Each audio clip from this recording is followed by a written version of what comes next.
Bonjour. Alors nous sommes ici dans un atelier technique où les personnes évaluent et se rentraînent par rapport à un projet professionnel. Nous sommes convaincus que les compétences n'ont pas de handicap. Aussi nous nous efforçons de tout mettre en œuvre avec les personnes que nous accompagnons pour qu'elles puissent puiser de la confiance, de l'énergie et de l'espoir en l'avenir. Donc ici on est dans un atelier extra-professionnel qui fait partie des plateaux techniques d'évaluation. Cet atelier a pour but de travailler sur des créations diverses pour travailler en fait l'estime de soi, la confiance en ses capacités. On travaille essentiellement sur des évaluations techniques des capacités pour des personnes qui ont des projets professionnels très variés en fait. Donc on va vérifier autant leur capacité physique que leur capacité cognitive à aller vers un emploi qu'ils ciblent. Donc là, pour aider les personnes, soit on les aide à se réentraîner ou on évalue la capacité à porter des charges, jusqu'à combien les personnes peuvent porter des charges. Et donc dans ce cadre-là, on va faire de manière répétitive le fait de porter des charges du sol à une table ou de table à table pour voir leur capacité à faire sous différentes postures. Et on peut augmenter aussi les poids pour voir jusqu'à combien la personne elle peut porter. J'ai des soucis en ce moment de cadence dans le travail à m'insérer. Soit on fait des gestes et postures, on apprend d'autres choses pour s'insérer dans le travail. Souvent des personnes, après un long arrêt, elles ont perdu un peu en capacité, en force musculaire, et le fait de réentraîner, c'est vraiment comme un réentraînement sportif, mais un réentraînement à l'effort. Comme on n'arrive pas à s'insérer, par moments on doute, et puis on essaye de se... Ça nous permet aussi un peu de reprendre confiance en nous.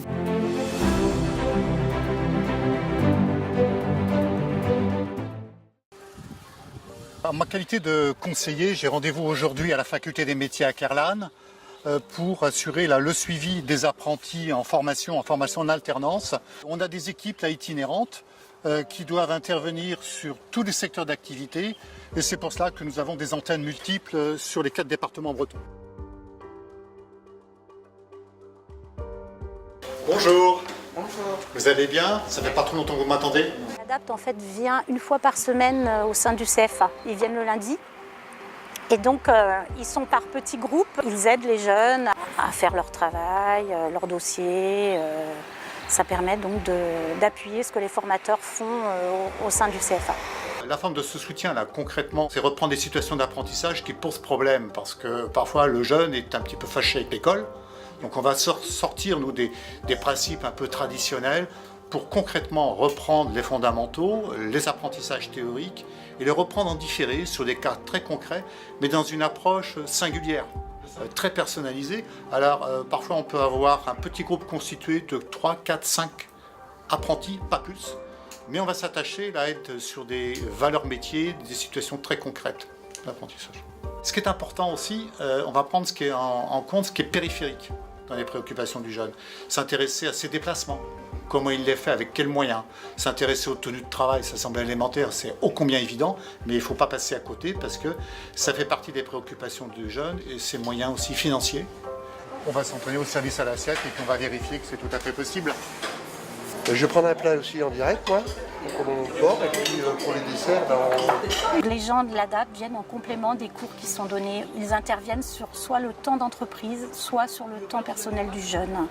Donc ce sont des heures supplémentaires pour eux, pour approfondir les cours, comprendre ce qu'ils n'ont pas compris en salle de cours, parce que le jeune n'ose pas toujours se manifester pendant les heures de cours avec les autres apprentis.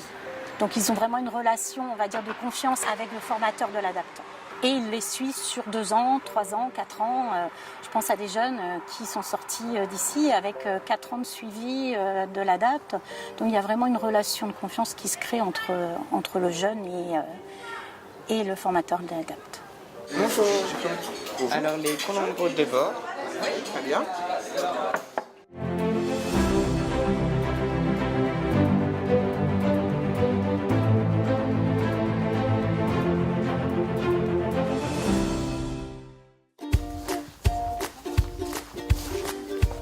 Ici au Jardin de Leuch, on fait du maraîchage biologique avec des personnes adultes ayant un handicap. Donc mon rôle c'est d'encadrer les personnes, de leur montrer comment on cultive la terre. et de cultiver ensemble des légumes, des fruits. On a un point de vente ouvert tous les mardis de 16h30 à 19h qui est tenu par les personnes qui travaillent ici. Les gens préparent les légumes, les vendent, donnent des conseils aux clients. C'est un travail, je pense, qui est assez valorisant pour les personnes qui travaillent ici, dans le sens où ils voient l'aboutissement de leur travail et en plus ils ont un rapport avec l'extérieur qui est quand même assez flatteur. Bah, je pense ici il y a un slogan à mettre en place. Ici c'est on peut cultiver la différence et elle est autant dans les légumes avec la diversité des légumes que aussi dans la différence des profils des personnes qui viennent travailler ici. Vous faites le tour, vous regardez, si ça vous plaît, vous commandez. Donc on se sert, on peut mélanger les légumes ou pas? Ils vont platiner pour mélanger. C'est 8,43 € s'il vous plaît. Super, voilà, merci beaucoup. Encore une fois ici on voit bien que chacun est unique et c'est l'unicité qui fait aussi la force et la complémentarité entre les personnes.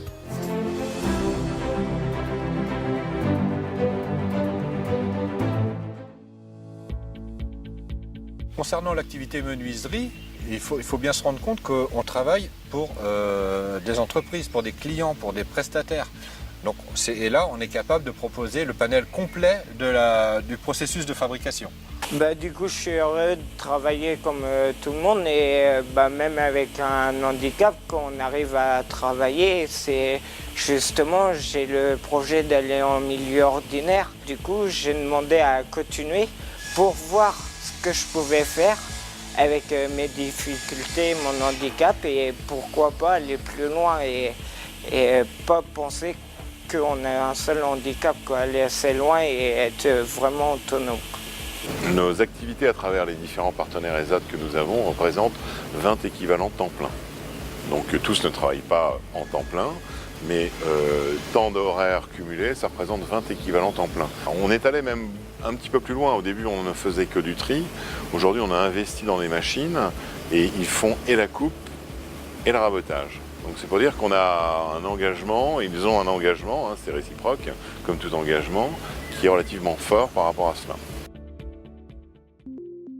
L'Auberge de l'Espérance, c'est un atelier de l'ADAPT Mayenne. Comme pour les autres activités commerciales, dans cet hôtel-restaurant, le support d'accompagnement des personnes que nous accueillons ici est vraiment le support travail. Donc la particularité de cet atelier est bien l'ouverture sur l'extérieur et le contact direct avec la clientèle. Alors je suis serveur à l'Auberge de l'Espérance à Pomain et je m'occupe des clients. Les clients, on est là pour les accueillir, pour les servir et s'ils nous demandent un renseignement, un truc comme ça. Malgré mon handicap et tout, j'arrive de communiquer avec les clients. Le contact avec les gens, ça me plaît. Quand je pars le matin, je viens comme une personne normale qui va à son travail comme tous les matins. Merci. Bonne continuation. Merci.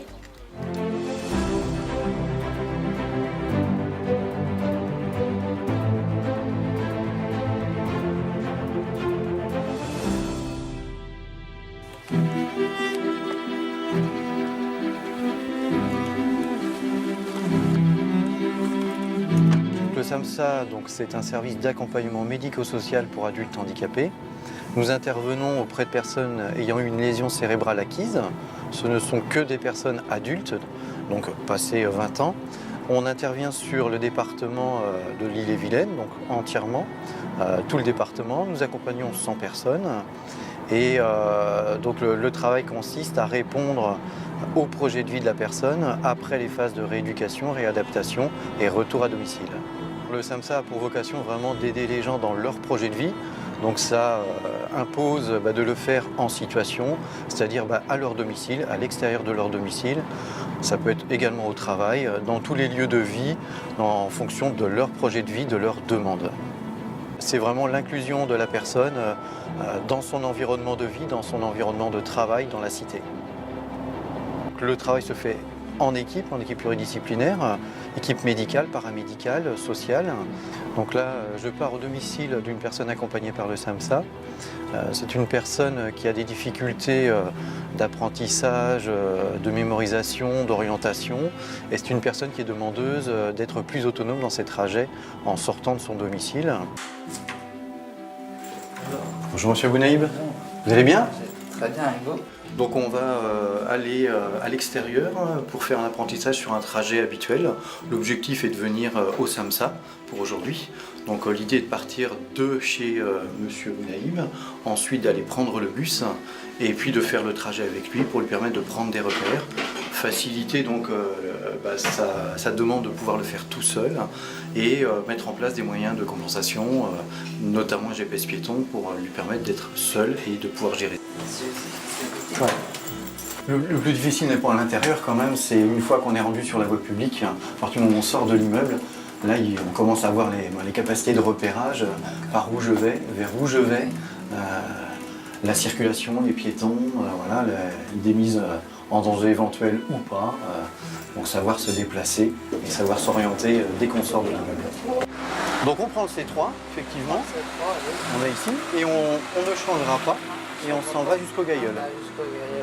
Voilà. Donc on n'a plus qu'à attendre le bus. Ok. Très bien. Allez-y, vous pouvez monter juste au bord. On est sur des accompagnements quand même au long cours. Hein. On accompagne les personnes sur souvent plusieurs années. Il se crée forcément quelque chose d'humain, une relation un peu plus privilégiée que lorsqu'on est à l'hôpital ou dans un centre de rééducation. On connaît beaucoup de choses au final de la vie des gens, leurs habitudes de vie, leur environnement, leur famille, leurs amis, leurs voisins. Voilà, on peut être amené à croiser beaucoup de personnes. Au fil du temps, il se crée forcément une relation plus forte et qui va dans les deux sens de toute façon. Donc on s'attache aussi aux gens. Voilà, il y a beaucoup d'humains. Et comme on est dans le contexte de vie des gens, il y a forcément beaucoup plus d'ampleur et de valeur et de richesse. À bientôt. À bientôt. Au revoir. Au revoir. Bon retour. Merci. Et puis on convient d'un rendez-vous ensemble. Très bien. Au revoir. Au revoir.